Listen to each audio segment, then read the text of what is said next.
Good morning. Many years ago, when I was approaching young adulthood, I guess, late teens, I was involved in a Sunday morning program at the local church. I'd been part of the Sunday school and it developed into this program for young people. It was really significant. It helped me to pray.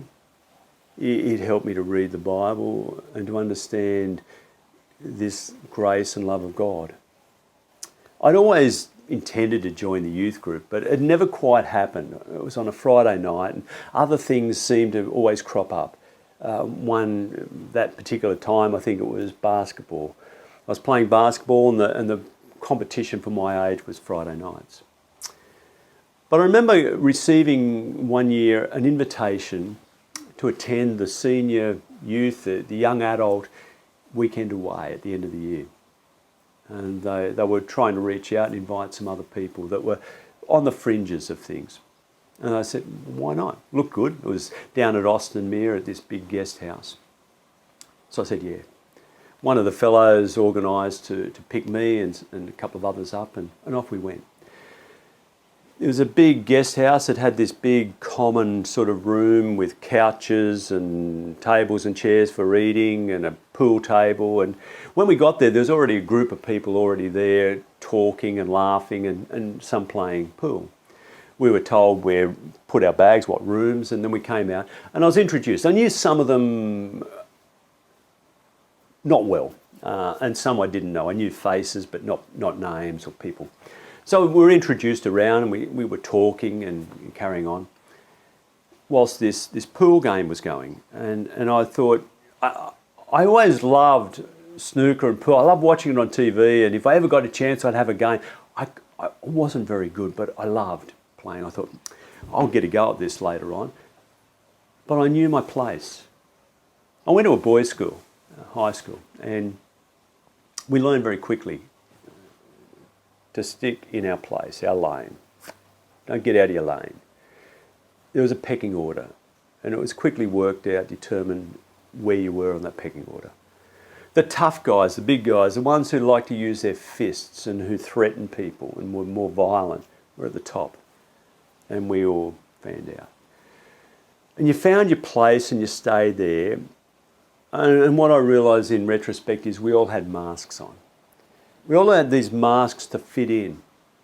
Masks that would hide our vulnerability so that we wouldn't be seen as being vulnerable in this space.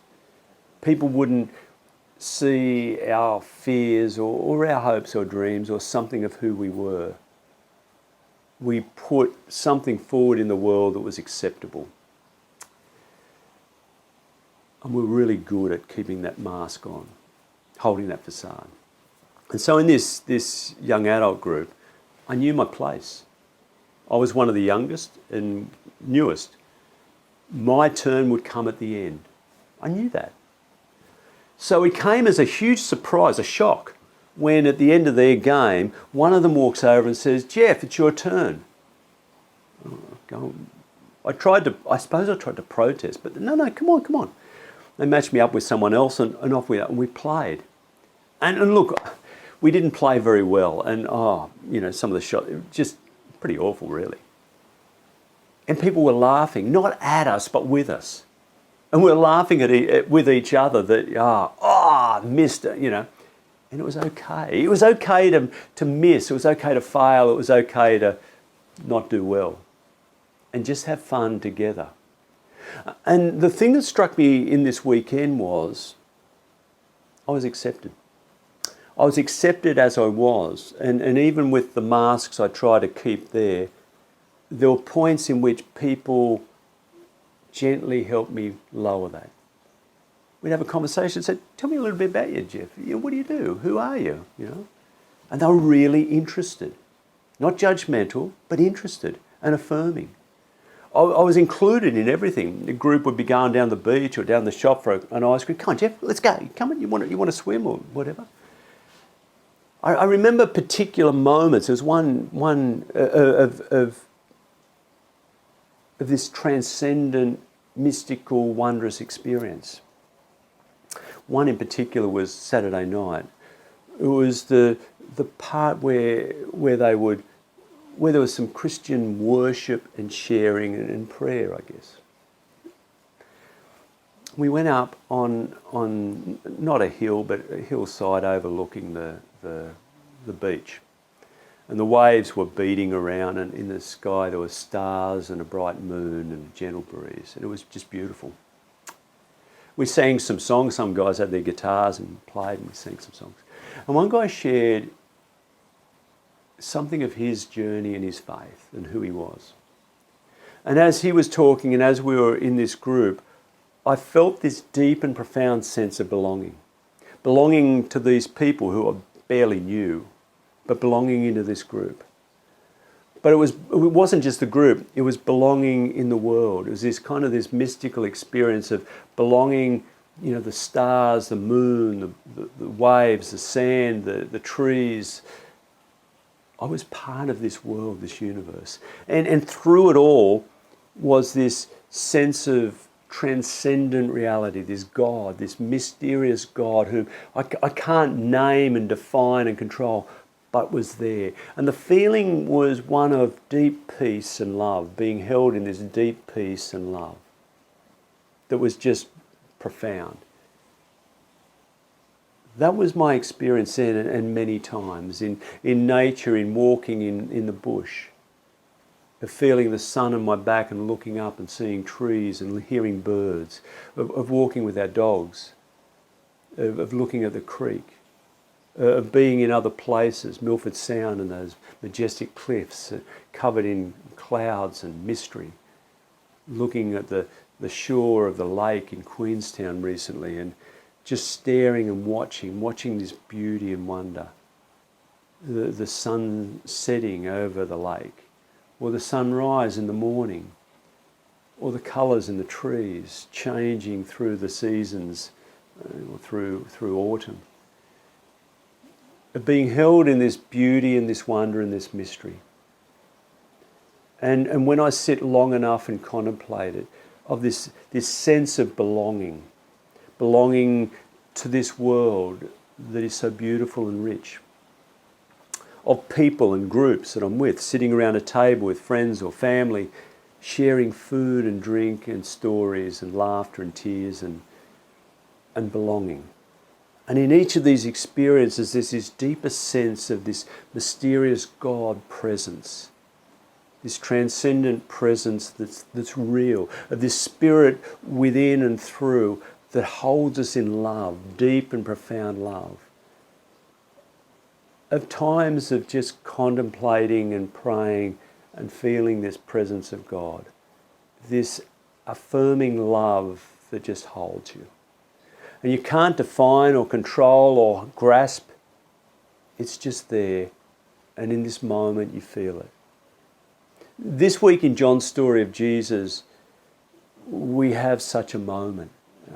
It's the last prayer of Jesus. He's with his followers. It's the last night, the night before he's executed. He's shared a meal with them, this Passover meal, remembering God's liberation of their people centuries ago in Egypt. He's washed their feet as a show, a symbol of what it means to be a servant, to love, to care for others, to give of yourself, to empty yourself and serve in love. And he invites them into this way of love. And then there's this prayer, this yearning, this deep and profound yearning of his heart. This last profound prayer with his followers that they hear and are part of. And he uses the language of that very traditional language of the time, I guess. Father, as you and I are one, may they be one. He speaks of, I am in you and you are in me, and they are in me and they are in you, and this circular language of belonging, of relationship. And it speaks of this God who is three in one, this trinity of love that is held together in love. These three persons of Trinity who come together in this profound relational community that is held in this deep and profound love that is self-giving and then flows out into creation to create the beauty and the wonder of the world and everything that is, and hold it in that love.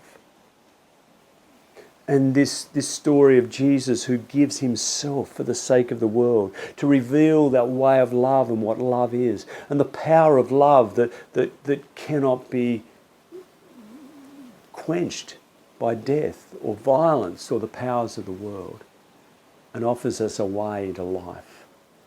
And he prays that we may be one as God, 3 in 1, is one. A profound calling. It's not a oneness in which we will lose our identity, but a oneness, a unity, a relationship in which we find the fullness of who we are and bring that to the table. It's not a unity of equivalence where everyone is the same, but where we're all equal, where we share together and bring the best of who we are. Not for my sake or your sake, but for the sake of the world.